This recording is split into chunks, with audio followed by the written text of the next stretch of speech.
그래서 저희가 지금 그 랜에 대한 내용 대충 진행을 했었고요. 그 다음에 이제 그쪽 파트가 좀 추상적으로 이렇게 되어 있었기 때문에 그 이더넷 이랑 이제 와이파이 부분 이렇게 해가지고 조금 더 구체적인 802 쪽 기술들, IEEE 802 쪽에서 이제 만들어진 기술들에 대해서 좀 이제 살펴본 내용이 남아 있습니다. 네, 뭐 디테일한 내용을 뭐 짚고 가려고 여기 내용들을 지금 이제 푼 거는 아니고요. 그러니까 표준에 있는 내용보다 여러분이 이제 그 이쪽 그 이제 랜에 관련된 내용들을 이제 공부를 하시다 보면은 뭔가 이렇게 이론적으로 알아야 되는 내용 이제 조금 커버하고 그 다음에 이제 표준에 있는 내용 조금 이제 살펴보고 그리고 나서 뭐 소켓도 시간이 되면은 다루는 걸로 진행을 하도록 하겠습니다. 그래서 여기 이제 슬라이드 내용에 지금 살펴보시면은 이제 알로하라는 단어가 등장을 하는데요.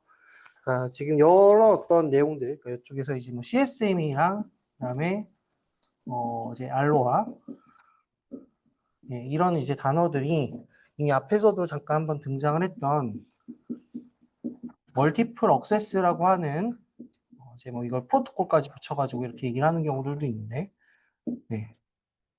예, 이제 유명한 종류들입니다. 그래서 이쪽 분야를 이제 연구를 하게 되거나 아니면은 하다못해 뭐 어디 자격증 시험을 이제 다룬다라고 하더라도 한 번쯤은 이 멀티플 억세스 프로토콜, 이 맥에 관련된 부분들에 대한 이제 맥 프로토콜에 관련된 부분에 대해서 이제 다루기 때문에 여러분들이 기본적으로 좀 내용을 파악을 하고 갔으면 좋겠습니다. 그래서 일단은 이 알로하라고 하는 프로토콜은 지금 여기 이더넷 분야에서 지금 언급이 되고 있는데 사실은 여기 지금 나와 있다시피 패킷 레이디오 네트워크, 그러니까 무선 네트워크 쪽에 이제 개념으로 이제 등장한 기술입니다. 그리고 알로하라는 단어 혹시 아시는 분 있나요? 이 뜻이 뭔지? 아, 들어보신 분들이 없으시군요. 예, 그 하와이에 이제 혹시나 여행을 가실 일이 있으시면은 그 이제 공항에서부터 이제 보게 되는 단어인데요. 안녕하세요라는 의미를 갖고 있습니다. 그러니까 헬로우라는 의미입니다. 그냥. 예, 그래서 지금 오른쪽에 그 캐릭터가 그려져 있는 걸로 보이고요. 그래서 이게 왜 이제 알로하라는 단어가 등장을 한 거냐면은 하와이 대학교에 있는 교수님이 이 기술을 만들었습니다. 그러니까 이제 그 위성 네트워크를 무선으로 이제 구성을 할 때 당연히 무선으로 구성을 해야 되겠죠.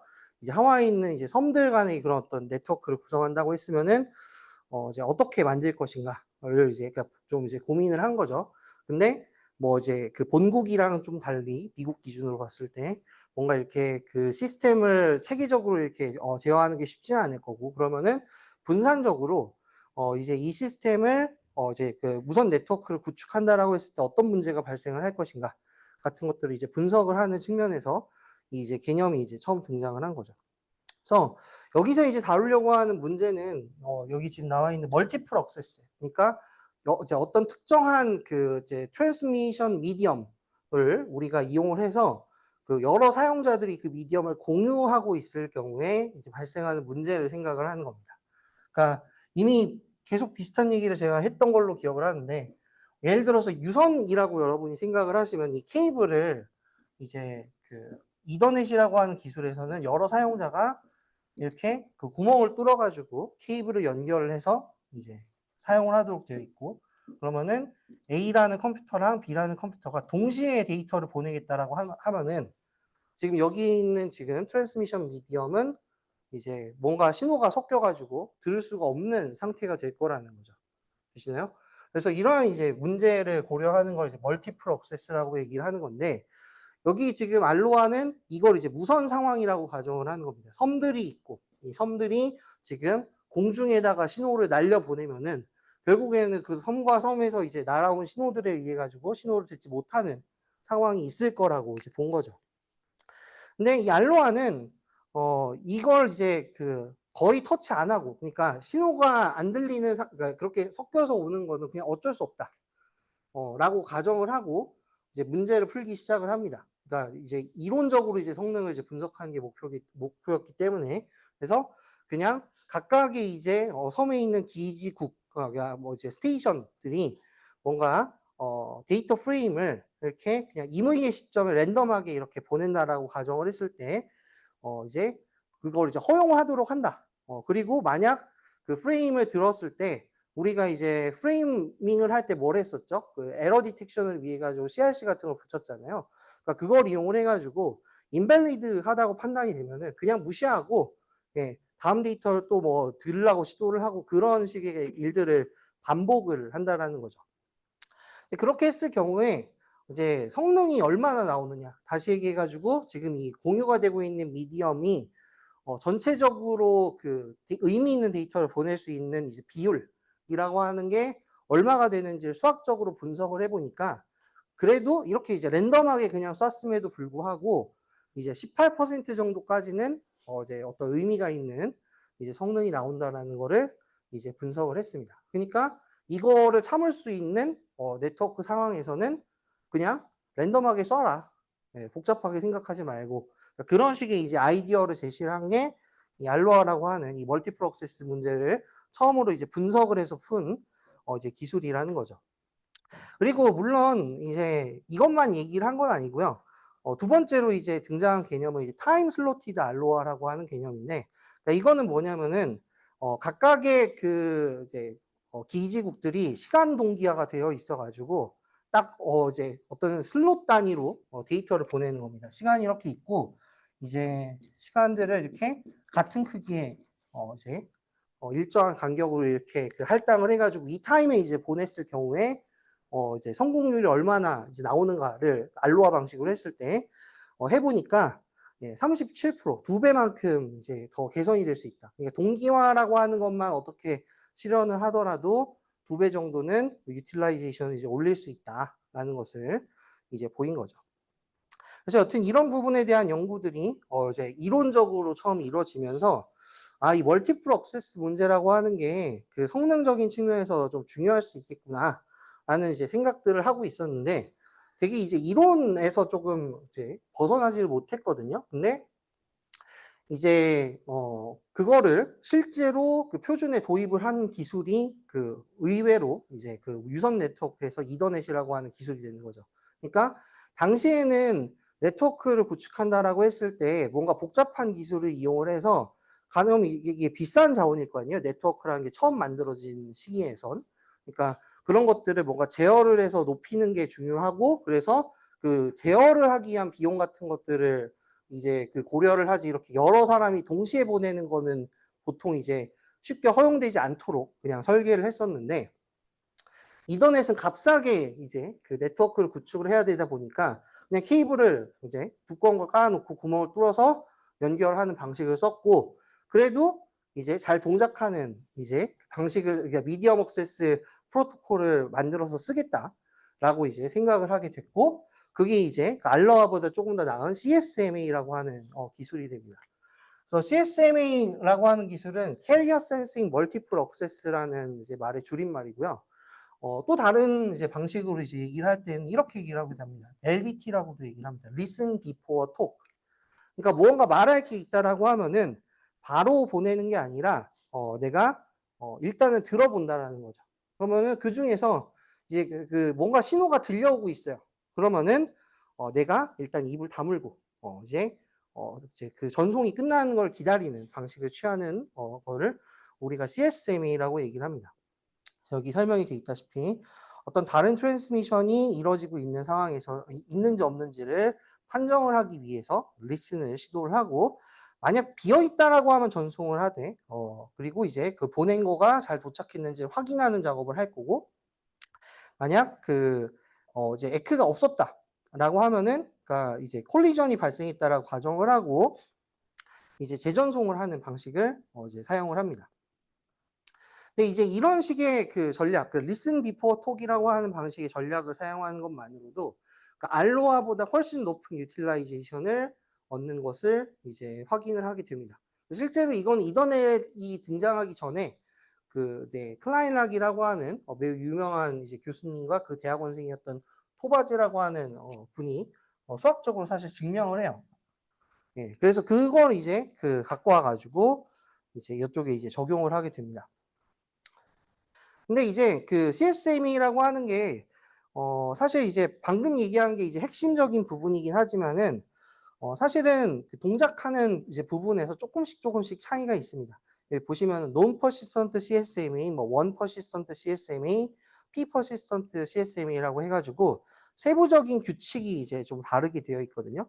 그래서 그 우리가 이제 채널 이제 비지한 상태라고 이제 얘기를 하는데, 아까 다른 어떤 전송이 일어나고 있는 상황을 지금 이제 그 통신 채널이 이제 바쁜 상황이다라고 이제 비유를 해가지고 이 상황에서는 이제 기다리고 있습니다. 근데 우리가 예를 들어서 이제 원 퍼시스턴트를 사용을 하게 되면은 이건 이제 비는 순간에 그냥 바로 전송을 시도를 합니다. 그리고 만약 이제 그 신호가 충돌됐다고 판단이 되면은 여기서 백오프라고 하는 걸 이제 할 거고요. 뭐 다른 것들도 다 백오프는 합니다. 그다음에 그 non persistent CSM이라고 하는 거는 이제 다시 한번 체크를 해가지고 이제 그러니까 아이들 하면은 이제 전송을 하고 비지 하면은 랜덤 타임을 이렇게 체크하는 방식을 사용을 하고요.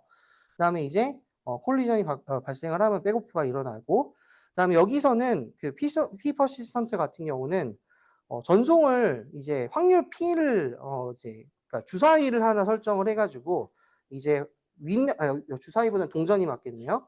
이제 동전의 윗면이 나오면은 뭐 전송을 하고, 그 다음에 그렇지 않으면은 전송을 하지 않고 라는 이런 이제 판단을 한 다음에 뭐 일정한 기간 동안 기다렸다가 이 과정을 뭐 반복하는 그런 어떤 전략을 쓴다라는 점이 뭐 차이가 있습니다.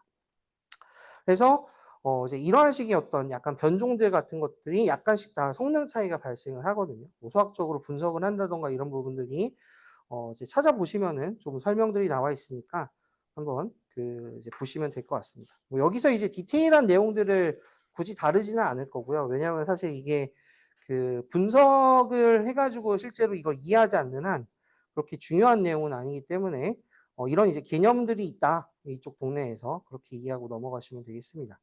여기서 이제 오히려 이제 이해하고 좀 넘어가셨으면 좋겠는 부분은 그 바이너리 익스포넨셜 백오프라고 하는 방법을 여기 보통 이제 같이 쓴다라는 겁니다. 그러니까 만약 이제 이런 식으로 리스닝 비포 톡을 해가지고 이제 그 전송을 가능하면 좀 참아가지고 했는데, 그럼에도 불구하고 만약 콜리전이 발생을 했다. 그러니까 뭔가 신호가 전송이 실패를 한 것 같다라고 하면은 아무래도 그걸 바로 전송하는 게 좋은 전략은 아니겠죠, 일반적으로. 그러니까 이제 반복을 한다라고 했을 때 그 반복하는 페이스를 뭔가 조절을 하는 그 원칙을 이제 이제 익스포넨셜 백오프라고 얘기를 하는 겁니다.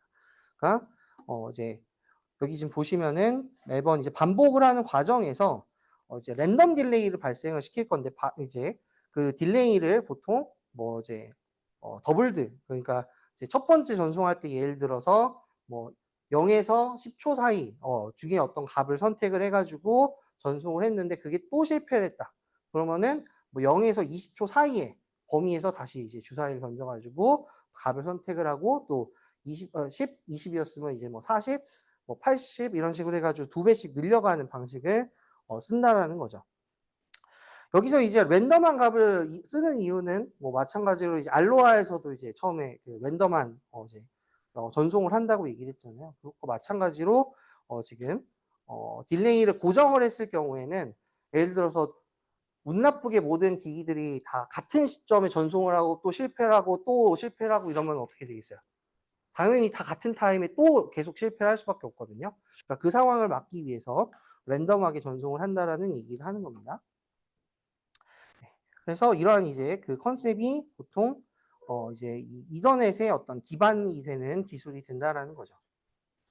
근데 이 CSM이라고 하는 기술이 아까도 얘기를 했듯이 이더넷이 등장하기 전에 사실은 이론을 하는 사람들이 제안을 한 거거든요.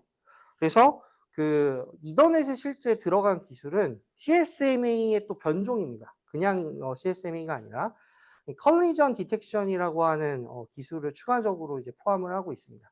그러니까 이건 이제 무선 네트워크와 달리 유선의 경우에는요, 조금 다른 특성이 하나가 있죠. 그러니까 이게 지금 A에서 예를 들어서 전송을 시작을 했다라고 치고, 그다음에 이걸 이제 시간의 흐름에 따라 가지고 이 신호가 얼마나 퍼졌는지를 우리가 측정을 하면은 이런 식으로 신호가 퍼질 거라는 걸 알 수가 있습니다. 그렇죠? 그래서 이 신호가 지금 이렇게 당연히 퍼져가는 어떤 상황이 이렇게 그림으로 표현이 될 수 있는데, 다시 얘기해서 이제 거리에 따라 가지고 이걸 늦게 듣는 상황이 발생을 한다라는 거죠. 리슨 비포 톡을 한다고 하더라도. 그렇죠? 그러면은 예를 들어서 저 끝에 있는 컴퓨터의 경우에는 자기가 못 들었기 때문에 어떻게 하는 거예요? 그냥 전송을 시도해 보는 상황들이 이제 발생할 수 있다라는 거죠. 그래서 이런 부분에 대한 어떤 그 약간 그 보정을 하는 부분으로, 특히나 이제 또 고려를 해야 될 게 신호가 이제 퍼져나가면서 약해지는 부분도 또 있어요, 당연히. 그래서 그런 부분을 처리를 하기 위해서 이제 만약 다른 기기가 이제 전송을 해가지고 만약 이렇게 신호가 겹쳐진 거를 중간에 있는 기기가 들었다고 하면은요, 그걸 이제 콜리전이 발생했다라는 걸 이제 판정을 했고, 그래서 그 사실이 이제 다른 애들에게 전달이 되도록 재민 시그널을 만들어가지고 보냅니다. 그러니까 못 알아듣게 신호들을 망가뜨려가지고 처리를 해준다라는 거죠. 그래서 그런 식의 방법을 이용을 해가지고 조금 더 빠르게 그 디텍션이 일어날 수 있도록 이제 지원을 하는 부분이 여기 이제 이제 이 이더넷에서는 보통 사용이 되고 있습니다. 그래서 결론만 정리를 해서 얘기를 드리면은 멀티플 억세스 프로토콜 여 종류에서 우리가 지금 알로하랑 CSMA라고 하는 게 있었고, 그래서 알로하는 기본적으로 랜덤 딜레이를 이용을 해가지고 전송을 하는 방법 자체를 얘기를 하는 거고, 요거는 리슨 비포 톡을 지금 사용을 해가지고 하는 거에 이제 여러 가지 변종들이 이렇게 여러 개가 있었던 거고, 그 다음에 이더넷에서 실제로 쓰고 있는 이제 그 맥 프로토콜의 경우에는 CSM이 컬리전 디텍션까지 낀 버전을 사용을 하고 있다라고 기억을 하시면 되겠습니다. 그리고 사실 이 얘기를 또 강조를 할 수밖에 없는 게 802.11, 그러니까 우리가 와이파이라고 보통 부르는 기술은요, 여기에 또 변종을 또 사용을 합니다. CSMA의 컬리전 어보이던스라고 하는 방식을 이제 사용을 하고 있기 때문에, 그러니까 이런 이제 로컬 에리어 네트워크에서 분산적으로 뭔가 이렇게 동작을 하도록 하는 방식이 현대의 지금 이제 네트워크 이제 기술들에서 보편적으로 지금 사용이 되고 있다라는 부분을 여러분 이해하는 측면에서 이걸 좀 기억을 해주셔야 됩니다. 여기까지 혹시 질문 있으실까요? 네, 없으시면 넘어갈게요. 그래서 뭐 여기 사실 슬라이드를 보시면은 그 802.3의 맥 프로토콜이 뭐 어떻게 설계가 되어 있고, 그다음에 이제 물리적인 어떤 계층의 종류가 여러 개가 나와 있는 걸 이제 볼 수가 있습니다. 네, 뭐 이런 디테일 하나하나를 저희가 지금 살펴봐서 외우는 건 그렇게 크게 의미는 없을 것 같고요.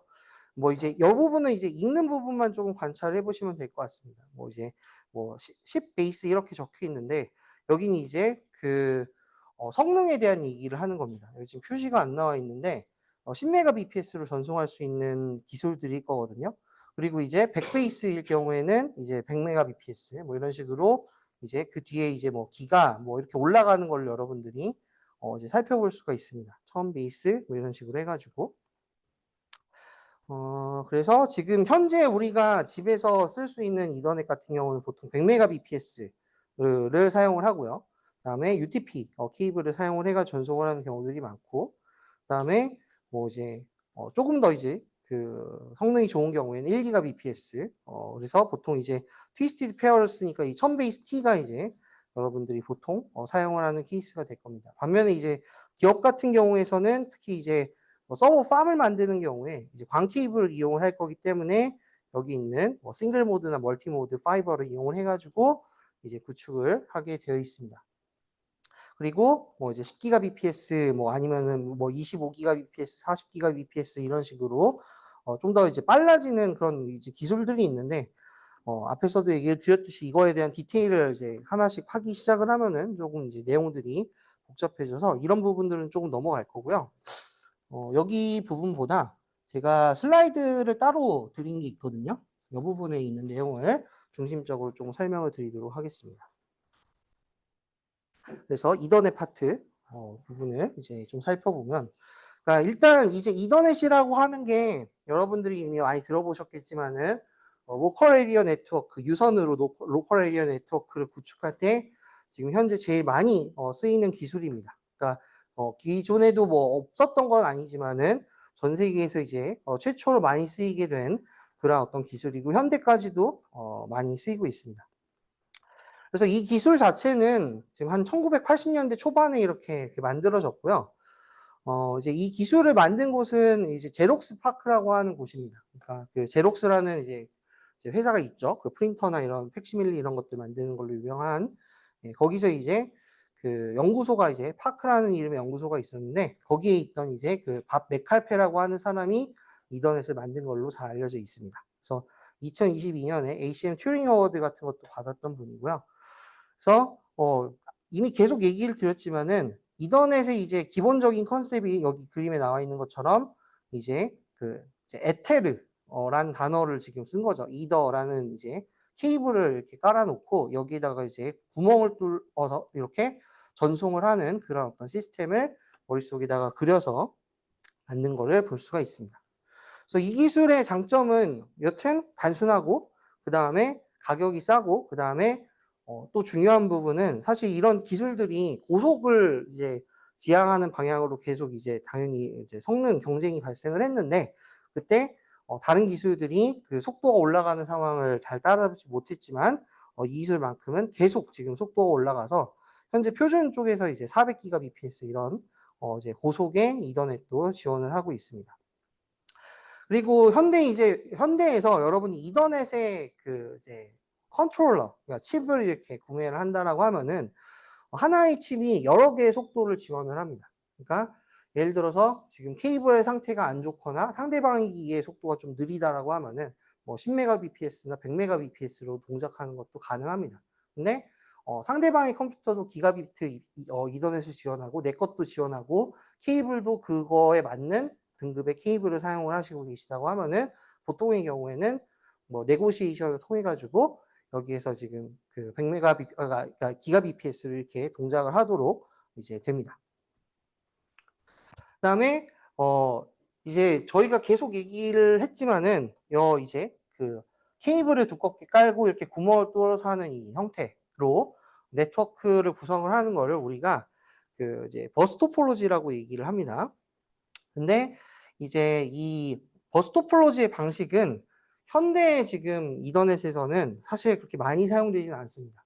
그러니까 일단은 첫 번째 문제가 이게 속도를 증가시키는데 엄청난 제약이 돼요. 당연하게도 동시에 전송하는 상황이 발생을 하면은 이제 그 부분을 컨트롤을 결국에는 하는 뭐 알고리즘을 뭐 CSMA CD 해가지고 넣어놨지만은 여튼 그것 때문에 실질적인 이제 스루풋이 떨어집니다.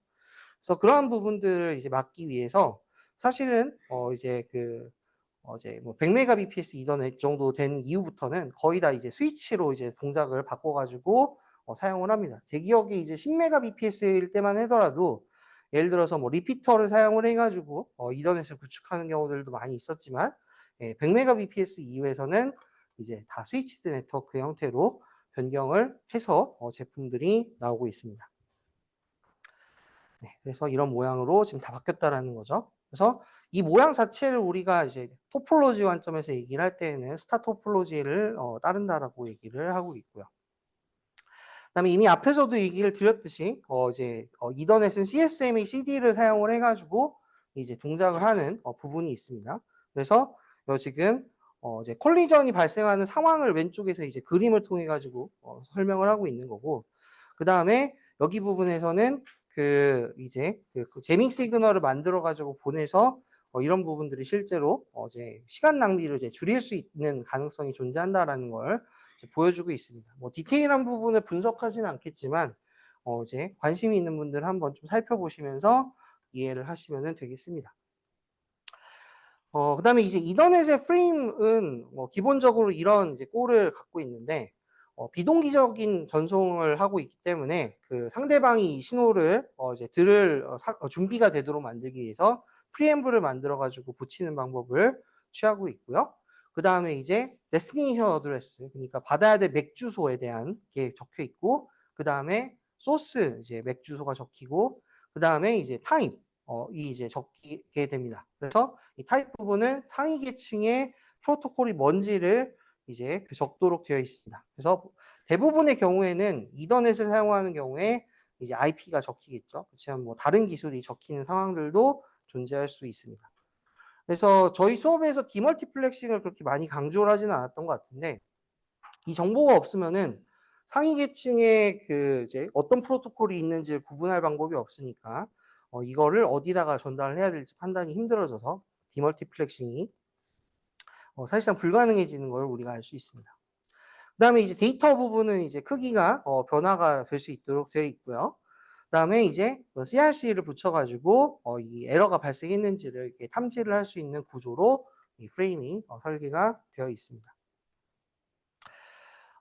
그래서 지금 이미 이것도 역시나 얘기를 드렸지만, 이제 IEEE 802에서 이제 이 랜과 맨에 대한 스탠다드를 다루고 있으면서, 사실은 이더넷 말고도 뭐 토큰링, 뭐 토큰버스, 뭐 같은 기술들을 사실은 이제 여러 개 이제 랜의 기술의 어떤 후보로서, 그래서 상황에 맞춰서 쓰세요 하면서 이렇게 만들었었지만, 현대에 지금 살아남은 기술은 이더넷 정도가 된다라고 보시고 가시면 되겠습니다.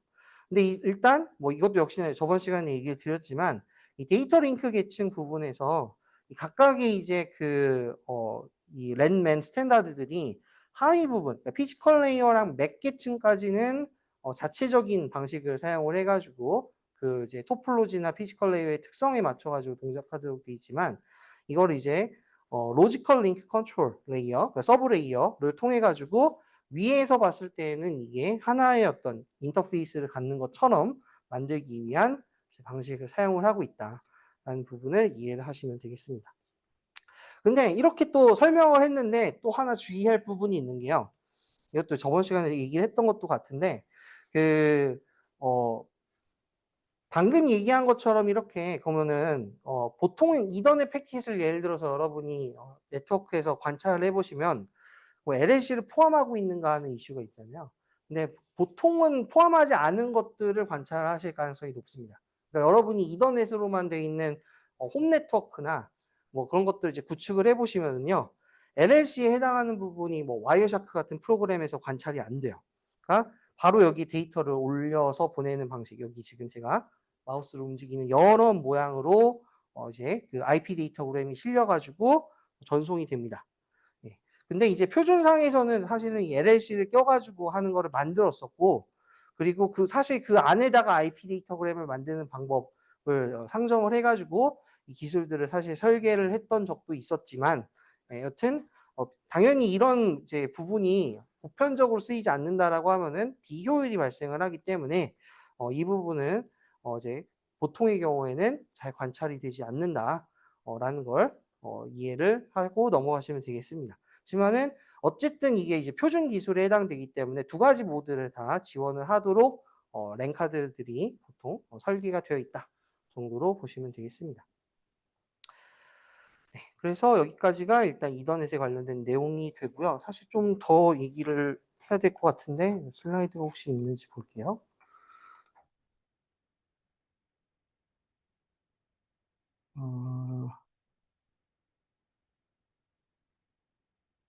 예, 슬라이드에 그 내용이 없네요. 사실은 이제 이더넷을 지금 저번 시간에 이제 브릿지에 대한 얘기를 아마 제가 했었던 걸로 기억을 하는데, 그 브릿지를 이용을 해가지고 여러 이제 이런 아까 그 버스 토폴로지와 버스 토폴로지를 만들어 놓고 이걸 이제 브릿지 장비를 이용을 해가지고 연결을 사실 하게 되면은 사실은 이게 사실 좀 큰 규모의 네트워크가 될 수 있거든요. 그러면은 이걸 이용을 해가지고 사실은 이런 이제 여러 개의 이제 뭐죠? 각각이 이제 어떤 하나의 영역, 이걸 이제 보통 개념으로 이제 콜리전 도메인이라고 얘기를 하는데, 그러니까 여기에서는 지금 신호가 둘 이상이 동시에 보내게 되면 충돌이 일어나는 영역이라고 해서 콜리전 도메인이라고 얘기를 하는 겁니다. 근데 이 이제 그 콜리전 도메인과 도메인을 이제 브릿지로 이렇게 연결할 수 있으면은 또 마찬가지로 이쪽에서 또 브릿지 같은 걸 이용해가지고 또 연결을 할 수 있을 거고, 그렇죠? 그 다음에 이 브릿지와 브릿지를 또 연결을 해가지고 이걸 사실 규모를 크게 만드는 거가 가능합니다. 그러면은 이제 그런 상황에서 우리가 이제 보통 브릿지 역할이라고 하는 거는 여기 있는 어떤 이제 컴퓨터에서 이쪽으로 뭔가 데이터를 이렇게 보내고 싶다라고 할 때 일단은 여기 신호를 뿌리게 되는 거죠. 근데 이 컴퓨터, 이게 B라고 적혀서 좀 헷갈리네. Z라고 할게요. 그래서 이 Z로 보내야 된다라고 하면은 어떠한 방식으로 지금 B가 그걸 이제 인식을 해가지고 이쪽으로 보내고 이쪽으로 보내고 해야 된다라는 상황이 발생을 하죠.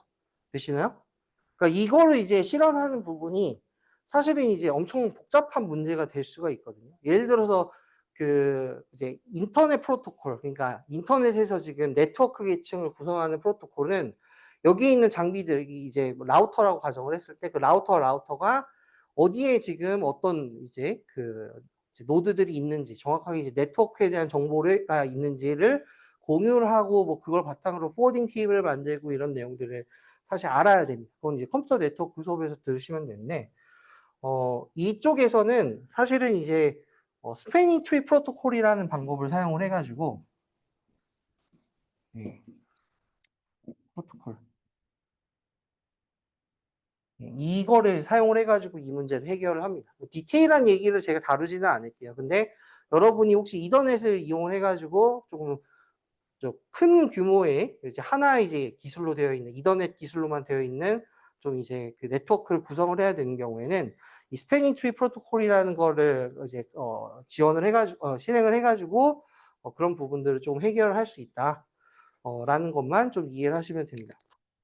이해를 하기보다는 기억을 해두시면 됩니다. 예. 이더넷의 중요한 특징 중에 하나라서 어디 뭐 시험 같은 데서 이런 단어들을 보시게 될 수가 있을 거예요. 뭐 조금 더 이제 관심이 있는 분들은 스패닝 트리를 만들었을 때 뭐 루트가 이제 생길 거거든요. 트리니까. 그렇죠? 그러니까 일단 트래픽을 트리 쪽의 방향으로 보낸 다음에 트리에서 이제 다른 방향으로 가는 방식을 이용해서 한다라는 걸 아마 좀 찾아보실 수 있을 건데, 여튼 저희는 시간 관계상 그런 디테일한 내용들은 조금 넘어가도록 하겠습니다. 이것도 조금 얘기를 하고 가야죠. 그 다음에, 이제, 우리가 버스 토폴로지를 이용을 해가지고 이렇게 전송을 한다고 하면은, 이더넷에서 A와 B가 지금 동시에 전송하는 상황이 불가능한 거죠. 그렇죠? A가 전송하고 있으면, B가 전송을 동시에 했을 때 어떤 일이 벌어져요? 신호가 충돌이 일어나니까, 예, 전송이 실패를 할 수밖에 없습니다. 그러면은, 우리가 이제 예전에 심플렉스, 이제 할프 듀플렉스, 풀 듀플렉스라고 얘기를 했을 때, 이 기술은 그러니까 버스 토폴로지 기반의 이더넷은 할프 듀플렉스로 동작할 수밖에 없다는 것을 알 수가 있습니다. 그렇죠? 근데 스타 토폴로지를 이용하게 되면 장점이 뭐죠? 결국에 내가 스위치가 있고 A라는 기기가 있고 그 다음에 여기 가는 이제 포인트 투 포인트 링크, 그러니까 이 기기와 이 기기가 서로 이제 혼자서만 이렇게 케이블로 연결이 돼 있는 상태가 되기 때문에 양방향으로 데이터를 보내는 게 어렵지 않은 문제가 됩니다. 그렇죠? 그래서 보통 이제 스위치를 사용을 하게 되면 이 풀 디플렉스로 동작을 할 수 있기 때문에 이제 성능이 높게 나올 수밖에 없다. 그러니까 예를 들어서 그러면 이 얘기는 뭐냐면은 여러분이 케이블을 하나 꽂아서 이제 100mbps 케이블이라고 되어 있는 걸 설치를 하면은요. 이쪽 방향으로 100메가, 이쪽 방향으로 100메가를 동시에 전송하는 게 가능합니다. 되시나요? 그러니까 실제로 그러면은 트래픽이 흘러가는 양은 여러분이 이제 그 등급상 기대하고 있는 값의 2배가 될 수도 있다는 거죠. 물론 그 상황이 실제로 그런 상황이 발생을 할 경우에. 네. 그래서 그런 부분도 뭐 기억을 해두시면은 뭐 좋을 것 같습니다. 혹시 이더넷에 관련해서 뭐 질문 같은 거 혹시 있으실까요? 궁금한 게 있다. 네네. 패키 사이즈요? 이거 얘기하시는 건가요? 네네. 네네. 아닙니다. 그거 지금 잘못 알고 계신 건데요. 근데 여튼 중요한 부분이니까 얘기를 하고 가죠, 뭐. 그러니까 방금 얘기하신 개념은 Maximum Transmission Unit, MTU에 대한 얘기를 지금 하신 거거든요. MTU라는 값은요, 이더넷에 정의되어 있는 용어가 아닙니다. 예, 인터넷에 정의되어 있는 용어예요. 그러니까 인터넷에서 IP 계층을 살펴보시면은 이제 우리는 이제 그 내용을 다루지 않았지만 IP 계층은 여러 개의 링크 계층을 지원하는 이제 뭐 라우터 같은 장비들을 허용을 해야죠. 그렇죠? 어떠한 랜카드는 이더넷을 쓸 거고 그다음에 어떤 거는 와이파이를 쓸 거고, 뭐 어떤 거는 뭐 YMAX, 좀 옛날 기술이긴 하지만은 이런 식으로 되어 있다고 하더라도 전송이 가능해야 됩니다. 왜냐면은 인터넷의 목적이 원래 뭐였죠? 지금 서로 다른 종류의 네트워크들을 상호 연결할 수 있도록 하는 네트워크를 만들자라는 거였잖아요. 되시죠? 예. 근데 여기서 이제 그럼 인터넷 이제 프로토콜에서 보통 이제 상위 계층에서의 데이터를 받아가지고 우리가 데이터를 이제 만들어서 보낸 거를 이제 보통 패킷이라고 얘기를 하죠. 뭐 정확한 용어는 IP 다이어그램이긴 하지만은 이 패킷을 이쪽에다가 실어 보내려고 하면은 그때 이제 문제가 발생할 수 있는 겁니다. 이 크기가 충분히 들어갈 수 있는 기술이냐 이게. 그래서 이제 그 인터넷 프로토콜은 각각의 그 랜카드에 대해서 MTU라는 값을 확인을 합니다. 그러니까 이 각각의 지금 랜카드가 뭐 이더넷의 MTU, 와이파이의 MTU, YMAX MTU라고 하는 게 다 지금 그 따로 이렇게 측정이 가능해요. 그래서 여러분들이 아마 그 리눅스를 사용하시는 분들은 ifconfig라는 명령어가 있거든요. 그래서 그 명령어를 이제 살펴보시면은 그 인터페이스 명령 옆에 다 그 MTU 값이 적혀 있는 걸 볼 수 있습니다.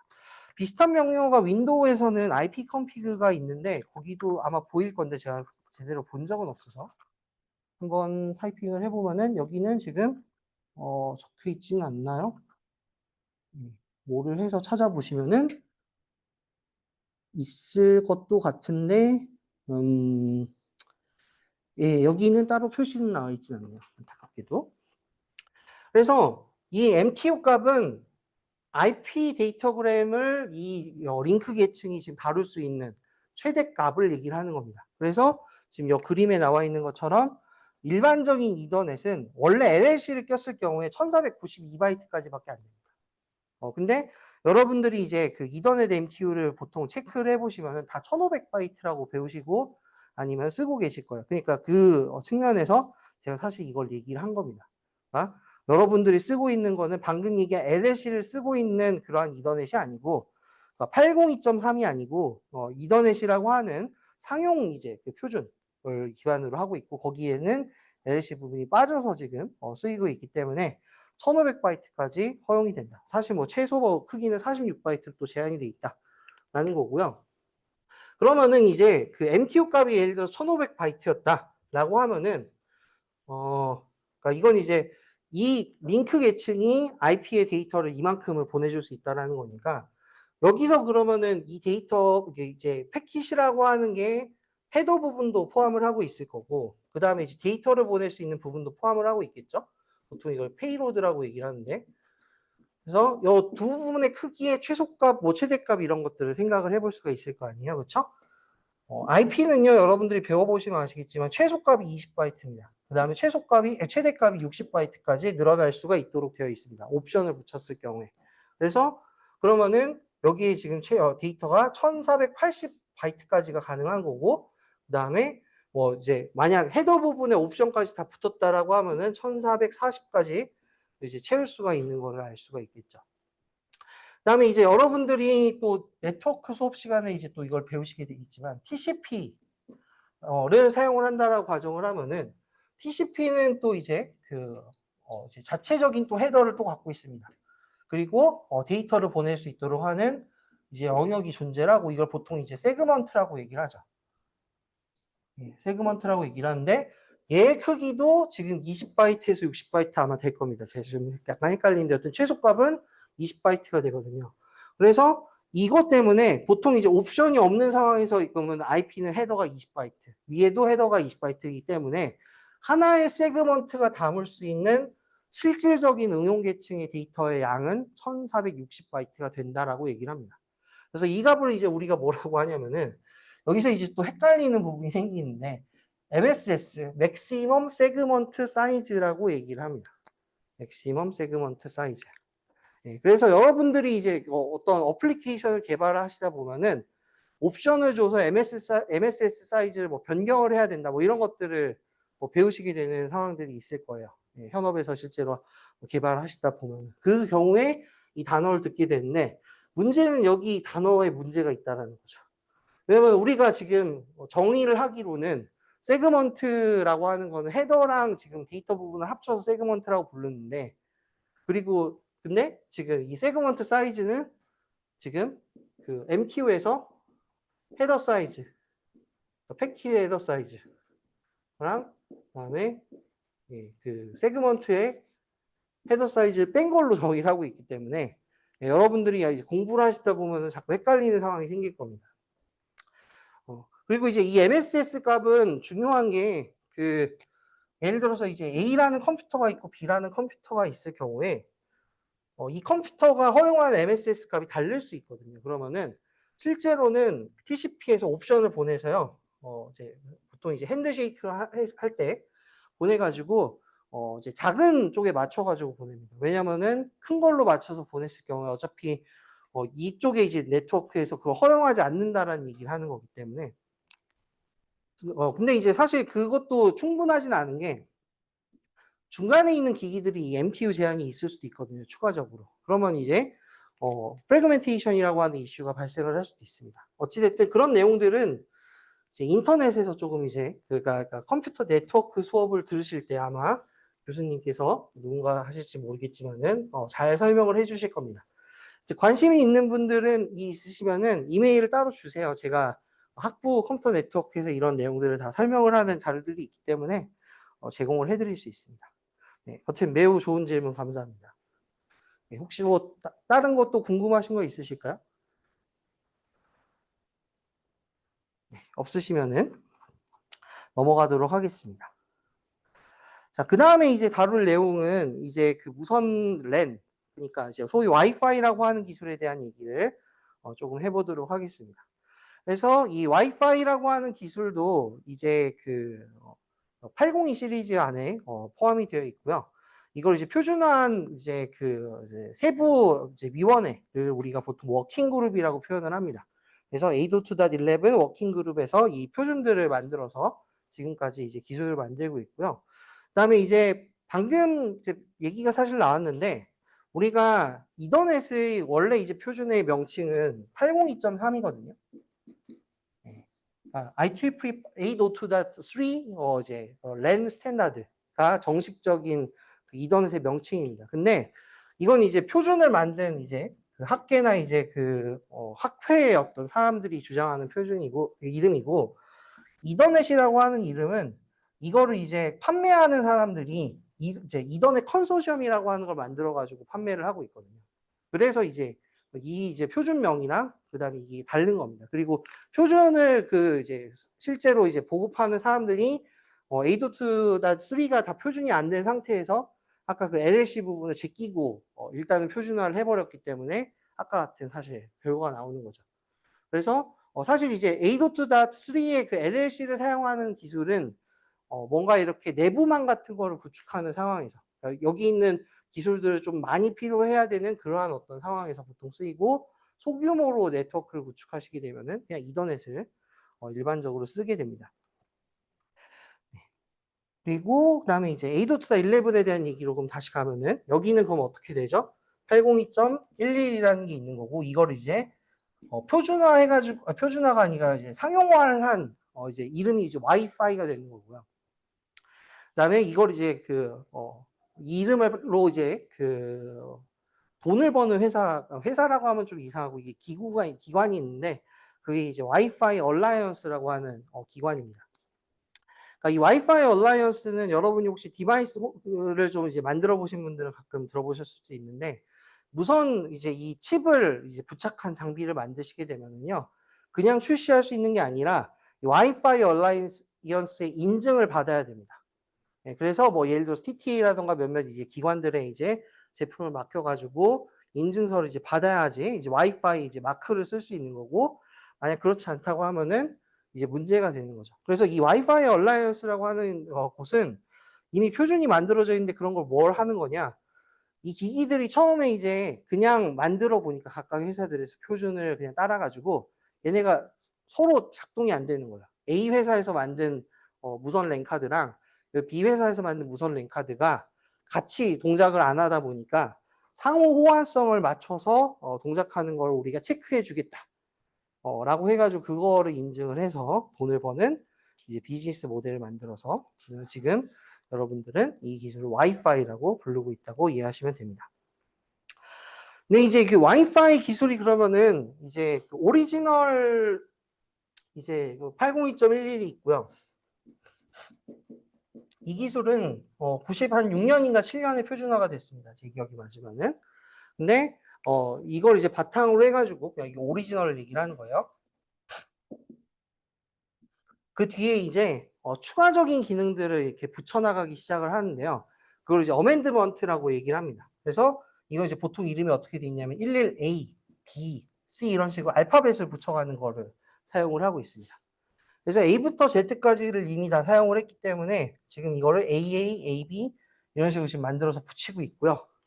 네, 그래서 지금 또 보시면은 뭐 B2까지 지금 여기 보이고 있는 거를 알 수가 있습니다.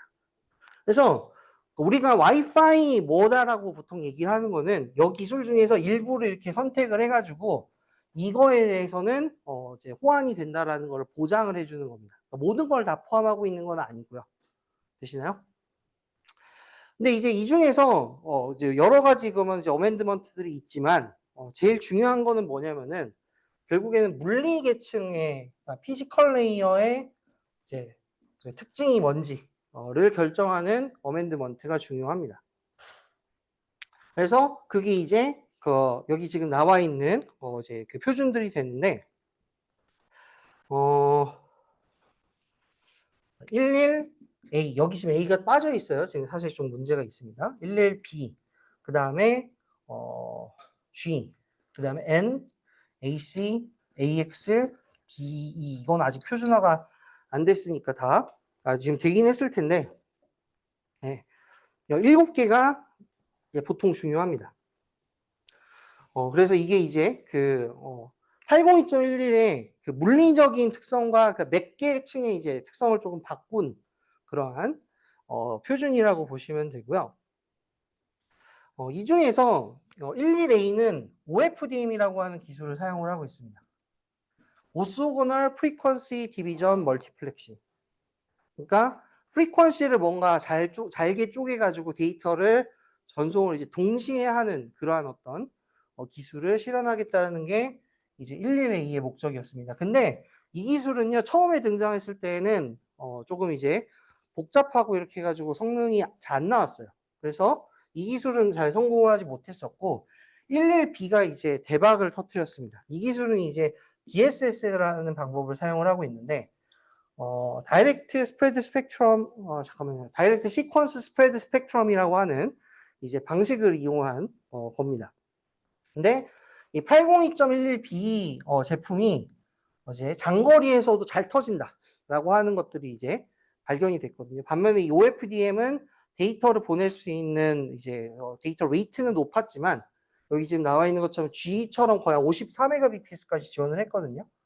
그러니까 데이터를 많이 보낼 수 있지만은 근거리에서만 통신을 해야 되는 거예요. 같은 방에서 이렇게 있는 경우에만 통신이 되다 보니까 이 기술이 조금 처음에 실패를 했어요. 이 기술이 이제 성공을 했던 거고. 근데 그렇게 해가지고 사실은 그 시절에 와이파이 기술 말고 다른 무선 통신 기술들이 있었거든요. 로컬 에리어 네트워크로. 근데 여튼 이 11B가 워낙 시장을 잡아먹으면서 와이파이가 이제 보급이 됩니다. 그러고 나서 이제 사람들이 너무 속도 느린 거 아니야? 11B는 왜냐면은 그 이제 장거리로 보낼 수 있는 장점은 있었지만 이제 11Mbps밖에 성능이 안 나왔거든요. 그래서 그러니까 여기 지금 데이터 레이트는 맥시멈 데이터 레이트이기 때문에 실제로 전송할 때는 이것보다 더 떨어지는 상황들이 발생을 합니다. 그러니까 이제 성능을 높여서 OFDM으로 이제 가야 되겠다라고 이렇게 생각들을 하게 됐고 그래서 그때 이제 등장을 한 게 이 G라고 하는 기술입니다. 11G. 11G는요, A와 B를 결합을 해가지고 통신 상황에 맞춰가지고 동작을 하도록 하는 방식을 얘기를 하는 거거든요. 그래서 딱히 뭐 성능 개선이 대단하게 되진 않았습니다. 근데 이제 와이파이라고 하는 기술이 앞으로 OFDM 기술을 밀 걸로 이제 계획을 짰기 때문에 이걸 이제 트랜지션이 자연스럽게 일어나도록 만드는 게 이제 목표가 된 거죠. 그래서 2000년대 초반에 이제 이 G가 등장을 하면서 이제 이 기술이 상당히 성공을 했습니다. 그리고 이제 11A, B, G는요. 이제 오리지널도 사실 마찬가지고 이제 2.4GHz 대역을 사용을 합니다. 2.4GHz 대역이라고 하는 게 사실은 이게 ISM 밴드라고 하는 거거든요. 그러니까 뭐 산업적인 목적이나 사이언티픽이나 메디컬 목적으로 뭔가 무선 통신이 필요한 경우에 이 부분은 국가가 돈을 안 받을 테니까 무료로 사용해도 된다라고 하는 걸 미국에서 이제 허용을 해줬고 다른 나라들도 여기는 좀 무가치하구나 하고 이렇게 열어둔 거죠. 그걸 이제 그 홈 네트워크에서 이렇게 가져가 가지고 표준화를 하면서 아니면 오피스나 이런 데에서 이런 이제 기술들을 사용을 하기 시작을 한 건데 문제는 우리가 이제 이 특정한 주파수로의 동작을 하는 기기들이 많이 존재를 하면은 성능이 떨어지는 상황이 발생할 수밖에 없어요. 아까도 얘기를 했듯이 분산적으로 이게 동작을 하는 거기 때문에 쉽게 충돌이 발생을 합니다. 그러니까 이제 이 기술들이 이제 퍼져나가는 상황들이 발생을 하면서 이제 성능이 떨어지는 거죠. 그래서 여기 지금 보시면은 802.11n이 등장할 시점에서는 5GHz 대역도 같이 이제 포함을 해서 표준화가 이루어지게 됩니다. 물론 이제 기존에도 5GHz를 이제 사용하는 제품들도 나온 것도 있지만은 여튼 이제 기술이 폭발적으로 보급하게 된 부분은 11N부터라고 이렇게 생각을 하시면 됩니다. 그리고 이때 이제 이 와이파이 기술이 안테나 하나만 갖고 동작을 해보니까 성능이 너무 나쁘다. OFDM이라고 하는 게 근거리에선 잘 동작하는데 이게 신호가 잘 안 터지니까 안테나를 여러 개를 박은 제품들을 앞으로 만들어내자라고 하는 게 등장을 하면서 11N이라고 하는 거에서는 멀티 안테나를 표준에다가 집어넣었습니다. 그래서 여러 개의 안테나를 꽂아놓고 각각의 안테나별로 서로 다른 데이터를 흘려보내는 방식까지 다 쓰게 되면은 이제 기존에 비해서 10배 빨라진다라고 이제 판매를 하기 시작을 하는 거죠. 그리고 안테나의 개수가 늘어났기 때문에 내부에서 벽 하나 정도는 뚫을 정도가 되고 벽이 없으면은 좀 더 이제 신호가 많이 퍼지는 것까지도 가능하게 되었습니다. 그래서 이 기술이 이제 11N이라고 해서 2000년대 한 10년 전, 그러니까 7년에 보통 기기가 나왔고요. 9년쯤에 이제 보급이 완료가 됐는데 이 기술이 이제 한동안 많이 쓰였습니다. 그 다음에 이제 뒤에 보시면은 11AC 이제 또 등장을 했는데 여기는 지금 표준상으로는 7GBps를 지원한다라고 되어 있거든요. 근데 여러분들이 실제 제품이 나오는 거는 보신 적이 없을 겁니다. 일반적으로 집에 쓰는 거에서는 이건 이제 가정이 뭐였냐면 안테나가 8개가 달린 장비가 서로 간에 통신을 할 때에만 이 성능이 나옵니다.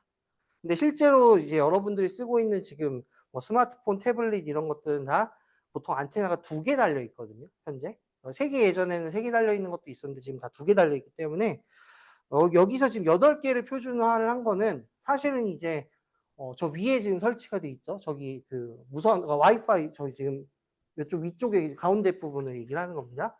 이쪽에 지금 5개 지금 LED가 달려 있는 게 지금 꽂혀 있는데 저게 지금 와이파이 액세스 포인트거든요. 그래서 거기에 이제 안테나를 8개를 박아서 이제 통신하는 기술을 이제 만들고 그래서 이제 만약 안테나가 8개가 달린 컴퓨터가 있으면은 실제로 뭐 8개 통신이 되도록 하는 거죠. 근데 실제로는 그런 기기가 존재하지 않았기 때문에 이제 표준에서만 이렇게 나오고 성능이 안 나오잖아요. 그 다음에 이제 그래서 뭐를 이제 팔기 시작을 하냐면은 여러 사용자에게 그 안테나를 배분을 해서 쓰겠다라를 이제 팔기 시작을 합니다. 그래서 지금 방금 얘기한 부분들에서 이제 결국에는 전제 조건은 이제 그 마이모라고 하는 기술이 보통 등장을 하거든요. 그러니까 사실은 제가 이걸 설명하는 거 빠뜨렸는데 안테나의 개수를 여러 개를 쓰는 거잖아요. 그러니까 이걸 이제 안테나가 여러 개가 있고 그러니까 보내는 쪽에서 그걸 이제 멀티플 인풋 그 다음에 받는 쪽에서도 안테나가 여러 개가 있는 거 그걸 이제 멀티플 아웃풋이라고 얘기를 해가지고 이걸로 이제 신호가 흘러가는 거를 뭔가 제어하는 기술을 마이모라고 우리가 보통 얘기를 합니다. 그래서 그 기술을 사용을 하면은 여튼 이제 성능이 개선이 되는 거였고 그 다음에 AC부터는 이제 멀티 유저 마이모 라고 하는 기술이 이제 포함이 됩니다. 멀티 유저 마이모. 그러니까 이 이제 기술은 이제 안테나가 8개가 있는 AP가 있으면은 예를 들어서 그리고 이제 각각의 사용자가 2개씩 안테나를 갖고 있으면은 8개에서 보낸 신호를 서로 다른 이제 데이터 흐름을 만들어 가지고 4개까지 동시에 이제 보내게 만들어 주는 방식으로 이제 데이터 레이트를 높이겠다 같은 그러한 얘기들을 하기 시작을 하는 거죠. 예. 그리고 이제 여기서 좀 이제 체크를 해보고 넘어갈 부분이 와이파이 5의 경우에는요 5GHz만 지원을 했어요. 그러니까 이제 사실은 이제 조금 2.4GHz에서는 어차피 성능 개선하기가 힘드니까 이제 기술이 이제 좀 이제 5GHz로 사용자들이 이제 넘어가기를 기대를 하면서 이쪽에 대한 걸 이제 크게 개선을 해가지고 표준을 만든 겁니다. 그래서 사용자들이 이제 5GHz를 사용하는 상황들이 좀 늘어나기 시작을 했고, 그 다음에 이제 6에서는 이 정도면 됐겠지 하고 이제 2.4기가 5GHz에서 이제 같은 기술을 이제 사용할 수 있도록 만들어주고 또 약간 이제 그 성능의 해상도를 좀 더 높여가지고 이제 명목상으로는 10GBps까지 성능이 나오도록 이제 만들어줬고요. 그 다음에 이제 이제 와이파이 6E 802.11ax 에서 여러분 요즘 폰에 보시면은 가끔 이제 6E가 찍혀가지고 안테나가 그려지는 폰들이 있으실 거거든요. 그래서 그건 이제 보내는 AP도 그런 기능을 지원을 하고 폰도 그걸 지원하기 때문에 가능한 건데 이제 6E라고 표시가 되어 있다는 얘기는 6GHz를 사용을 하는 기술이 됩니다. 그러니까 새로운 주파수를 찾아가지고 이제 그 성능을 높여보겠다라고 하는 게 이제 이 6E에서 담당하는 부분이 되는 거죠. 근데 이제 여기까지 흐름을 보시면은 얘네가 이제 얼마나 전략을 잘 짜가지고 이거를 계속 기술을 개발을 해왔는지를 알 수 있어요. 그러니까 어떤 기술을 개선을 시키고 여기로 뭐 사용자가 몰리게 되면 다른 쪽으로 이동을 시키고 이런 전략들을 계속 짜가지고 이걸 계속 이제 개선을 하고 있는데 지금 현재 최신 표준으로 나오고 있는 장비들이 와이파이 7이라는 걸 이제 사용을 하고 있습니다. 그래서 이 기술은 명목상 데이터 레이트가 46.1GBps예요. 그러니까 이거 엄청나게 높은 거거든요. 지금 여러분이 보통 집에서 쓰고 있는 컴퓨터들 다 1GBps밖에 지원이 안 되는 상황에서 46배가 빠르다라고 주장을 하는 겁니다.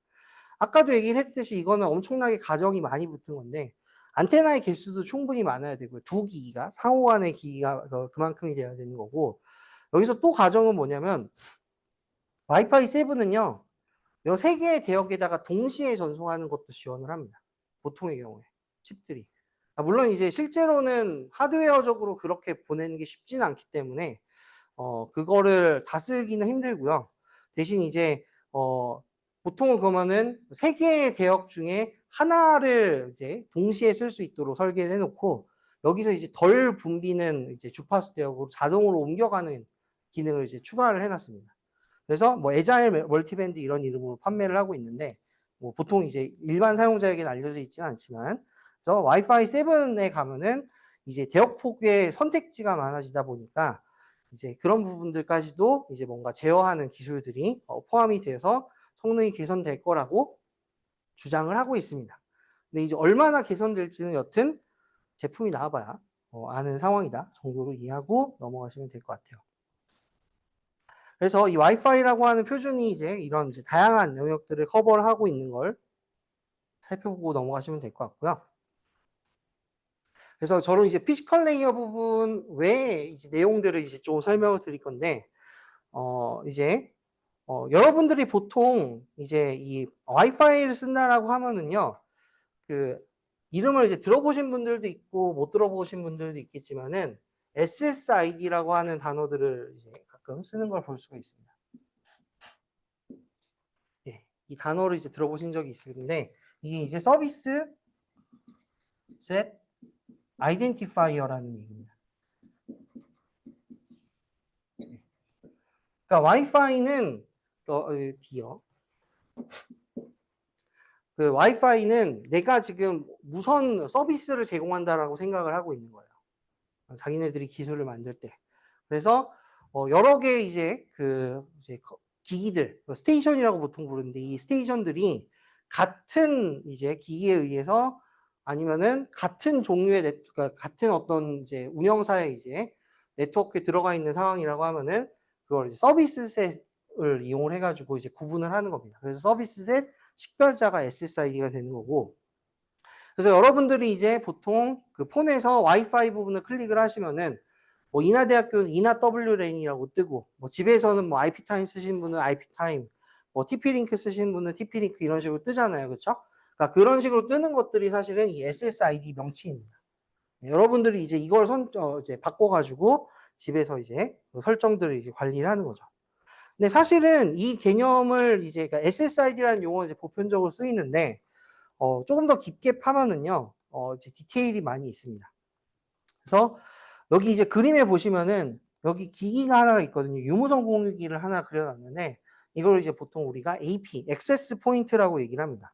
액세스 포인트. 그래서 모바일 네트워크에서 기지국이라고 부르는 거를 이제 이쪽 동네에서 AP라는 이름을 붙여가지고 얘기를 하고 있고요. 그다음에 아까도 얘기를 드렸듯이 각각의 이제 컴퓨터들은 우리가 스테이션이라고 보통 부르고 있어서 하나의 액세스 포인트에 의해서 커버가 되는 기기들의 집합을 우리가 베이직 서비스 셋, BSS라고 얘기를 하고 있습니다. BSS. 근데 이제 이 BSS들이 그럼 여러 개가 사실은 존재할 수 있잖아요. 그리고 이제 액세스 포인트들이 하나의 기관에 의해서 구축된 어떤 그 인터넷에 이렇게 인터넷은 아니고 사실 이제 디스트리뷰션 시스템이라고 얘기를 하는데 디스트리뷰션 시스템에 묶여 있고 그 다음에 그 여기에 그 같은 이제 SSID를 갖고 있는 상황이라고 하면은 이걸 이제 확장된 서비스 셋이라고 얘기를 합니다. Extended 서비스 셋. 그래서 학교같이 이제 하나의 인증 방식을 이용을 해가지고 여기 건물 60주년에 있을 때든 하이테크 센터에 있을 때든 동일하게 접속이 이제 유지가 되잖아요. 그러니까 그런 걸 가능하게 한다라는 거는 학교 전체에 디스트리뷰션 시스템이라고 하는 이제 유선망이 깔려 있는 거고 그걸 바탕으로 SSID가 같은 AP들이 다 설정이 되어 있기 때문에 이것이 하나의 네트워크처럼 이렇게 처리가 되고 있기 때문에 가능한 겁니다. 여기서 디스트리뷰션 시스템이 꼭 중요한데요. 왜냐면은 아파트에 보시면은 뭐 집에 IP 타임을 쓰고 있는 곳들은 많이 있잖아요. 걔네들이 사실은 유선 네트워크에 연결은 돼 있지만은 하나의 뭐 그 이제 IP 타임 기기에서 저쪽에 있는 IP 타임 기기로 뭔가 이렇게 중계가 되는 부분을 누가 관리를 따로 하지 않아요.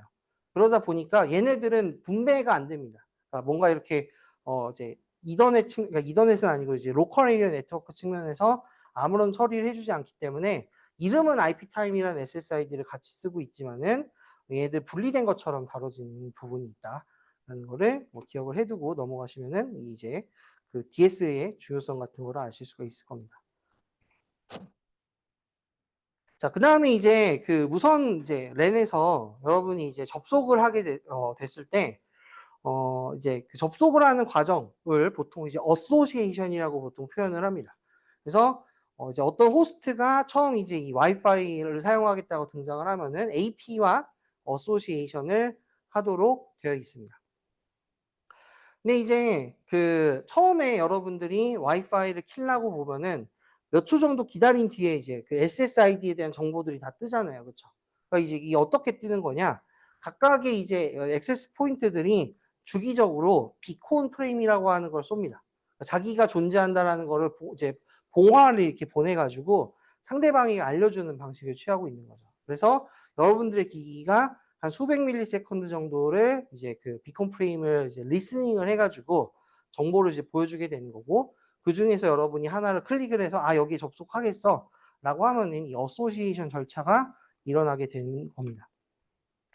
근데 이제 보통의 경우에는 그 와이파이를 이제 열어두면 아무나 쓸 수 있는 상황이 발생을 하잖아요. 그렇죠? 그러다 보니까 사실 이 인증 절차를 추가적으로 거치도록 되어 있습니다. 어소시에이션 다음에 어센티케이션. 그래서 그렇게 하면 이제 인터넷이 되는가? 되나요? 안 되나요? 혹시 아시는 분 있나요? 보통은 안 됩니다. 바로 되는 게 아니에요. 가끔 이제 그 IP 타임이 꽂혀 있는데 여기에 예를 들어서 유선 네트워크가 연결이 안 돼 있는 경우에 보면은 인터넷이 없습니다라고 이렇게 폰에서 뜨잖아요. 그렇죠? 그러니까 그런 상황이 발생을 하는데 보통 그런 상황은 인터넷 프로토콜 부분에 대한 설정이 뭔가 제대로 안 돼 있는 겁니다. 그래서 이제 보통 이제 DHCP라고 불리는 이제 프로그램이 동작을 해가지고 이제 그쪽에 네트워크에서 IP 주소를 받아오는 작업까지 돼줘야지만 여러분들이 인터넷 쓸 수 있습니다. 여튼 이 DHCP에 관련된 부분은 역시나 컴퓨터 네트워크 수업을 들으시면 배우실 수 있으니까 이제 그때 가서 배우시면 되고요. 여튼 여기에서 이제 와이파이에서는 어떤 절차가 이제 포함이 되어 있다? 일단 처음에 붙을 때 이제 어소시에이션을 해주고 그 다음에 어센티케이션을 한다. 그리고 그 어소시에이션 하기 전에 비콘 프레임을 듣는 절차를 보통은 하게 된다는 거죠. 근데 이제 사실은 이제 어떤 네트워크는 자기가 존재하는 걸 숨기고 싶은 경우도 있어요. 그러니까 어떤 예를 들어서 회사 기관의 그 AP의 경우에는 남들이 마음대로 접속하기 싫은 경우들도 있잖아요. 그러면은 그 이제 유무선 공유기 설정에 가셔가지고 비콘 프레임을 보내지 않기 이런 걸 설정을 해주시면은 그 네트워크에 대한 정보가 외부 사용자들은 모르게 됩니다. 그러면은 사용자가 수동으로 이런 네트워크 SSID가 이거인 네트워크에 접속하고 싶어를 입력을 하고 그걸 이제 어소시에이션을 시도를 해야지만 접속이 가능하게 됩니다. 아니면 기존에 한번 물린 적이 있었다던가 그러면은 연결이 됩니다. 이제 802.11에서 이제 무선으로 이제 통신을 하게 되면은 보통 그러니까 일단 여기 이제 그 통신이 어떻게 이루어지는가? 예를 들어서 이런 상황을 한번 좀 생각을 해보죠. 그러니까 A라는 컴퓨터가 있고 B라는 컴퓨터가 있을 경우에 그리고 이제 AP가 이렇게 하나가 있고 그래서 여기 지금 이게 BSS가 하나가 이렇게 구축이 돼 있으면은 여러분이 생각을 하실 때 A에서 B로 데이터를 보내기 위해서 어떤 일이 어떻게 해야 될까요? 이게 지금 사실 같은 반경이 존재를 한다라고 가정을 하면은 사실은 제일 효율적인 건 뭐죠? 바로 그냥 A에서 B로 보내는 방식이 되는 거죠. 되시나요? 근데 와이파이는요 이렇게 설계되어 있지 않습니다. 그러니까 여러분이 와이파이를 쓰면요 이걸 이제 인프라 모드라고 얘기를 하는데 무조건 모든 트래픽은 다 AP로 보내야 돼요. 그 AP가 이거를 예를 들어서 이제 외부로 나가는 거면 외부로 보내주는 거고, 그다음에 내부에 있는 다른 스테이션에 보내주는 거면은 이게 이제 중계를 해서 보내는 방식을 취하고 있습니다. 되시나요? 그러니까 사실 이제 와이파이라고 하는 기술은요, 근거리에 있는 기기 간의 통신을 하기에는 성능이 조금 나쁜 부분이 존재를 하는 거죠. 그래서 사실 이 부분을 이제 보완을 하기 위해서 뭐 디테일한 어멘드먼트 번호는 제가 기억을 못하지만 A와 B 간에 이렇게 통신하는 기술을 와이파이 쪽에서 와이파이 다이렉트라고 따로 제공을 하고 있습니다.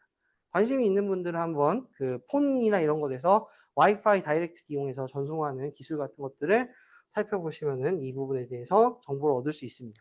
근데 기본적으로 와이파이 다이렉트가 되어 있어도 AP가 존재하지 않으면 같은 SSID에 있는 걸 모르기 때문에 좀 제약이 있을 겁니다. 그다음에 그 우리가 이제 그 이제 무선에서 통신을 할 경우에 아까 그 이제 제가 설명한 것만 들으면은 무선을 사용을 하나 버스 토폴로지 같은 쉐어드 미디엄을 사용하는 유선 네트워크나 비슷한 거 아니야? 라고 사실 생각을 하실 수 있거든요. 특히나 멀티플 억세스 측면에서. 근데 무선은요 조금 상황이 다릅니다. 그 상황의 대표적인 사례가 여기 이제 그림으로 그려져 있는 거고요. 이제 무선 연구하는 사람들이 우리의 영역은 유선과는 다르다라고 이걸 주장을 할 때 이 그림을 꼭 갖고 와가지고 설명을 합니다. 이걸 이제 히든 터미널 프로블럼이라고 보통 얘기를 하는데요. 여기 지금 그림을 보시면 어떻게 돼 있죠? A, B, C 컴퓨터가 있는데 A와 C는요 지금 장애물에 가려가지고 서로가 보낸 신호를 들을 수가 없는 상황입니다. 근데 B의 입장에서는 A도 보이고 C도 보이는 상황이기 때문에 신호를 들을 수가 있습니다. 이렇게 네트워크가 구축이 되어 있으면 어떤 일이 벌어질까요? A와 C는 listen before talk을 아무리 해봤자 소용이 없는 것을 알 수가 있습니다. 그렇죠? 네, 왜냐하면 A가 보내고 있는지 안 보내고 있는지를 C의 입장에서는 들을 방법이 없는 거예요. 그렇죠? 그러니까 B가 예를 들어서 A나 C에게 보내고 있는 거는 상대방이 들을 수 있겠지만 A가 B에게 보내고 있는 거에 대해서는 들을 방법이 없습니다.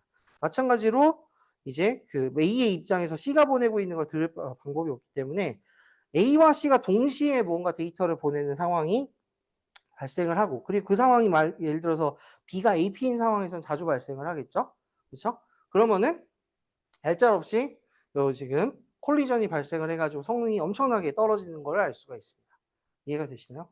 그래서 무선 네트워크에서는 이 히든 노드 터미널 이제 그 히든 터미널 프로블럼을 어떻게든 이제 풀 방법들을 이제 찾기 위해서 사실은 이제 노력을 하고 있고 802.11은 그런 이제 히든 노드 터미널 그러니까 히든 터미널 프로블럼을 해결하기 위해서 이제 CSMA를 그대로 쓰는 게 아니라 변종을 사용하고 있습니다. CSMA-CA라고 하는 변종을 사용하도록 되어 있고요.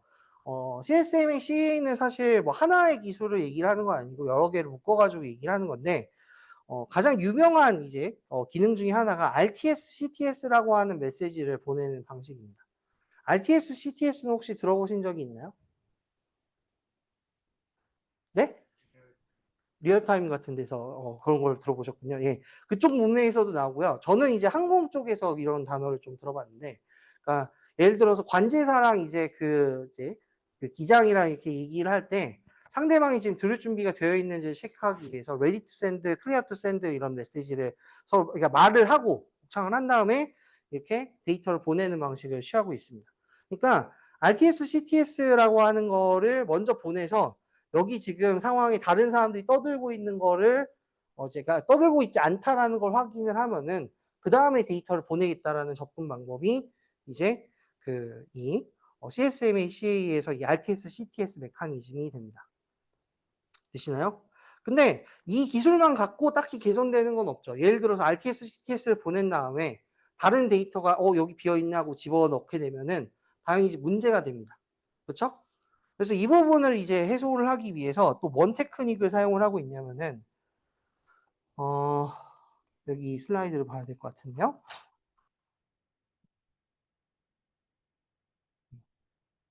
이제 시간차를 두는 방법을 사용을 하고 있습니다. 여기 지금 보시면 CSMA를 쓰는데 이제 RTS, CTS를 보낼 때에는요. 이제 기다리는 간격을 프레임과 프레임 간의 간격을 SIFS만큼 이제 기다렸다가 바로 보내야 된다라는 게 표준의 명시가 돼 있어요. 근데 일반적인 통신을 해야 되는 상황에서 이제 그러니까 RTS, CTS 같은 걸 고려하지 않은 일반적인 기계들은 DIFS만큼 일단 기다렸다가 보내야 된다라는 게 원칙으로 잡혀 있습니다. 되시나요? 그러니까 내가 처음 지금 보내는 걸 시도하는 사람 입장에서는 여튼 RTS, CTS가 일단 보내줘야지만 전송 기회를 얻을 수 있도록 되어 있는 거니까 이제 RTS, CTS 교환이 완료가 된 사람들의 입장에서는 바로 이렇게 보내는 게 가능하다라는 거죠. 그래서 이러한 이제 그 RTS, CTS랑 이 시간차를 두는 이제 메커니즘이 결합이 돼가지고 이제 맥이 CSMA CA라고 하는 기술이 이제 실제로 잘 쓰이고 있다라고 이해를 하고 넘어가시면 되겠습니다. 네. 그다음에 이제 또 무선에서 달라지는 부분 중에 하나는 레이트 어댑테이션이라고 하는 기술입니다. 그러니까 이제 A라는 기기랑 B라는 기기가 통신을 할 때 이제 라인 오브 사이트 상황이라고 하면은 신호가 뭐 거의 변화하지 않고 뭐 도착을 할 수도 있지만은 중간에 뭐 장애물이 있다던가 아니면 반사 때문에 뭐 신호가 더 강하게 들어온다던가 하는 식으로 해가지고 지금 트랜스미션 미디엄에서 이제 그 제공하는 어떤 신호의 세기, 그러니까 시그널 투 노이즈 레이시오가 이제 좋은 경우도 있고 나쁜 경우도 있고 하는 상황이 유선에 비해서 훨씬 많게 되는 게 일반적인 특징이겠죠. 그러다 보니까 이제 그 무선 랜에서는 레이트 어댑테이션이라고 하는 기술을 집어넣어 가지고 이렇게 그 채널 상황에 대한 이제 그 측정 결과를 이제 SNR이라고 이렇게 우리가 배웠듯이 이제 쓰고 그걸 바탕으로 해서 만약 이제 채널 상황이 좋은 경우 SNR 값이 높은 경우가 있다가 이제 성능이 나빠지면 어떤 일이 벌어지죠? 보낸 데이터가 전송이 실패하는 상황들이 발생할 거 아니에요, 그렇죠? 그러니까 비트 에러 레이트가 이제 올라가는 상황이 발생을 합니다. 여기 있는 것처럼 값이 올라가면은 너무 올라간 것 같으면은 이거를 다른 기술을 이용을 해가지고 전송을 하도록 이제 바꿉니다. 그러니까 저희가 이제 전에 이제 컴에 대해서 배웠었죠, 그렇죠? 그래서 이게 이제 컴 16이랑 컴 256은 해상도가 다르다라고 얘기를 했었잖아요, 그렇죠? 그래서 256은 엄청나게 자잘하게 보내고 있기 때문에 내가 비트 수를 훨씬 높여가지고 전송을 할 수 있거든요. 그러니까 전송을 할 때 스루풋이 매우 높게 되는 거죠. 근데 만약 통신 채널이 나빠져가지고 SNR이 감소가 되는 상황이 발생을 하게 되면은 기술을 바꿔서 컴16으로 바꿔서 보낸다는 겁니다. 그러면은 데이터 레이트는 낮아지게 되지만은 전송이 성공할 확률은 올라가게 되는 상황이 발생을 하는 거죠. 그래서 이렇게 보내는데도 또 SNR이 나빠지면 또 이제 뭐 BPS 키를 이용을 해가지고 또 안정적으로 이렇게 전송을 하는 그런 방식을 취하고 있습니다. 그러니까 유선이랑 무선이랑 이제 그 성능적인 측면에서 데이터 레이트 측면에서 차이가 발생하는 거는 이 부분 때문에 그런 거죠.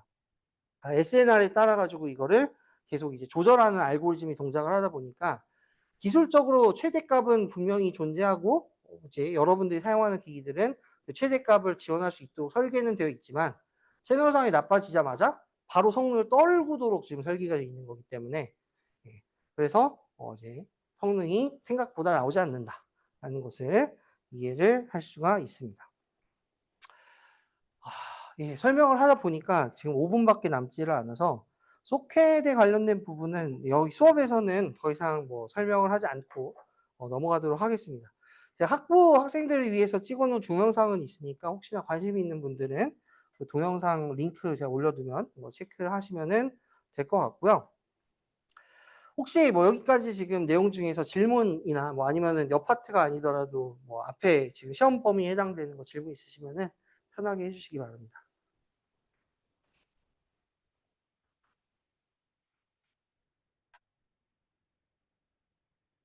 일단 시험은 저번에는 너무 그 주관식으로 묻는 게 많이 나왔던 것 같아서 이번에는 조금 객관식을 좀 많이 섞어서 조금 낼 겁니다. 그래서 뭐 지금 배웠던 것들에 대해서 이렇게 좀 살펴보시면서 조금 이제 제가 강조했던 부분 같은 것들 떠올리면서 시험들 준비하시면 될 것 같고요.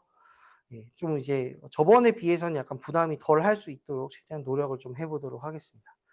여튼 이게 그 데이터 통신이라는 수업을 뭐 이제 일부분을 떼가지고 제가 뭐 강의나 컨설팅 같은 걸 해본 적은 있는데 한 학기 분량으로 이걸 강의를 해보는 건 처음이어서 뭐 분량 조절이나 뭐 아니면은 뭐 내용에 대한 어떤 뭐 디테일 부분이나 이런 측면에서 많이 부족했던 것 같은데 한 학기 동안 들어주시느라 좀 고생하셨고 감사드린다는 말씀 하고 이제 마무리하도록 하겠습니다. 네, 수고하셨습니다.